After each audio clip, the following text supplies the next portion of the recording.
The Masterful Cat is depressed again. This anime is so stupid and so good. I am in love. I'm head over heels with this anime, okay? Like this anime follows two characters. It follows I know the cat's name is 𝐜𝐴𝐚𝐧𝐧𝐞𝐥. I don't even think I actually caught the girl's name. I think her name starts with a Y as well. Yumina or something like that.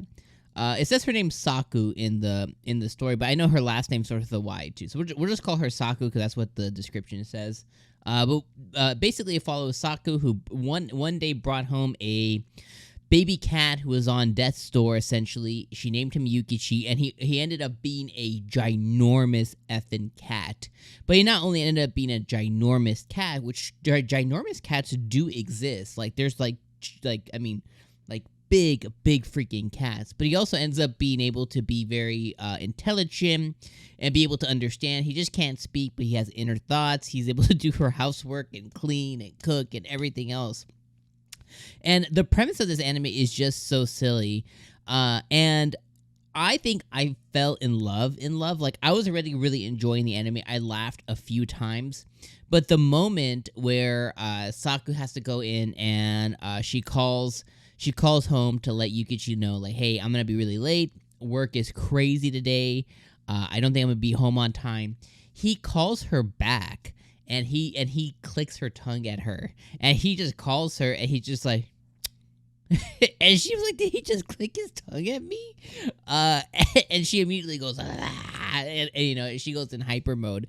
But I lost it at that scene. Like I had to pause after her, because I was crying from laughing so much. Then after that, obviously, I like his interaction with the neighbor. I like everything that occurred this episode. It's just my type of comedy.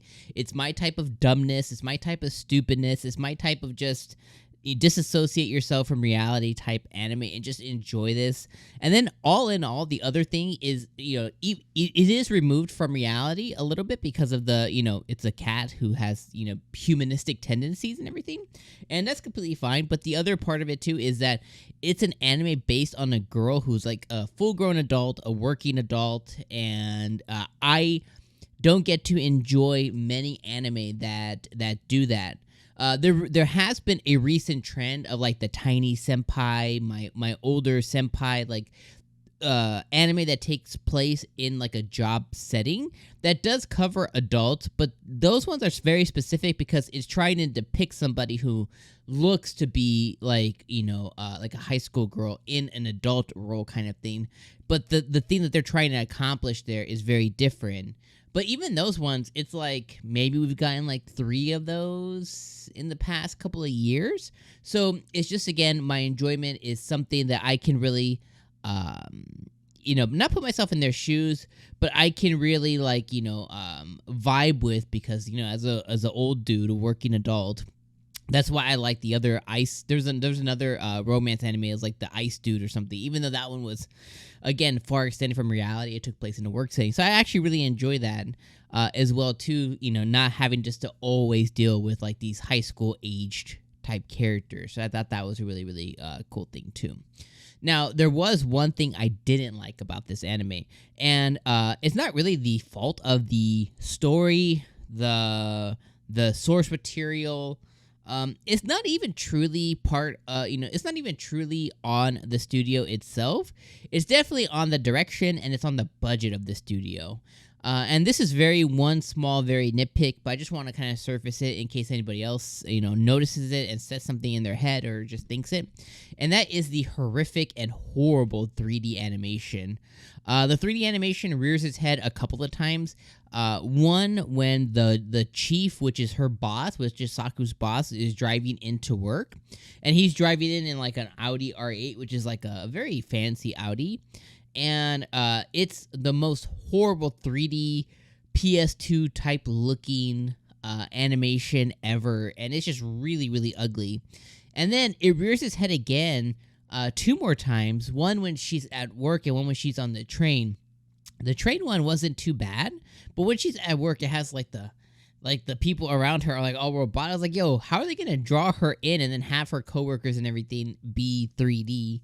I was like, that's really ugly, and I just really didn't like it. Now, thankfully, it doesn't rear its head again during the main scenes. Our main character and 𝐜𝐴𝐚𝐧𝐧𝐞𝐥, our cat, it doesn't really rear its head again. You know, all of that is just really, really well rendered and drawn in and traditional. So all of that looks great, but they decided to just have the 3D out of nowhere, which is just really jarring. It's like I would rather just have like a still, you know, versus 3D in my personal opinion. Now, I know why they did 3D. It's because they want the nice reflections and they want to depict the city in a way. But personally, I would much, you know, the boss going to be driving in, I much rather just have a photo or like a drawing of him in his car with, you know, dub over it as opposed to seeing this really ugly 3D animation. But that's a very, very minor nitpick in a really great anime so far.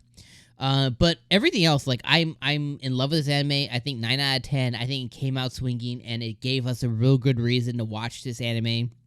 I'll be watching every single. I think this one launches on Fridays. It's fantastic, and I'll run you through everything that occurred. So it starts off with her being a very sleepy girl, being woke up by her cat. Immediately, I noticed the beautiful and stunning animation. Then the horrific 3D took place after that. I like how her coworkers they know about her cat, and she was actually looking up world's biggest cat at work. I thought that was hilarious. Her cat is continually making her bento boxes for work. Eventually, a coworker gives her like a wicker basket, which is basically like a woven basket for her cat. The cat uses it as a helmet because it's a big ass cat. He makes some treats for her coworker as like a, hey, thank you for this. Here's some treats. She gets mistaken for being a really good cook and a housewife. Speaking about housewife, her coworker calls her out for, hey, you know, once you have a cat, you're pretty much unmarriageable. So I thought that was hilarious.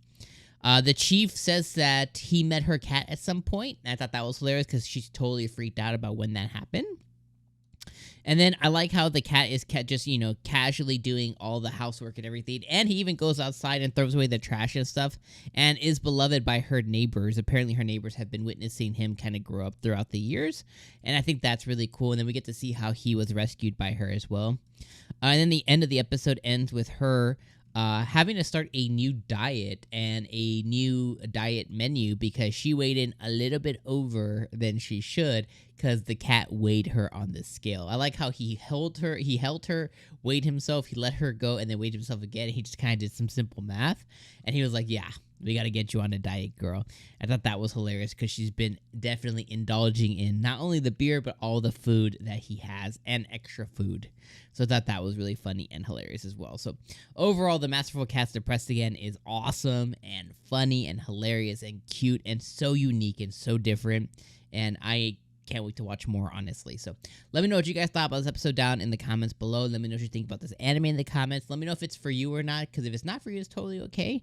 Just let me know what you didn't enjoy about it in the comments. If you did enjoy something, let me know that too. And of course, I'll see you guys next week for episode number 2, because I'm definitely watching this all season long. All right, peace out, my friends.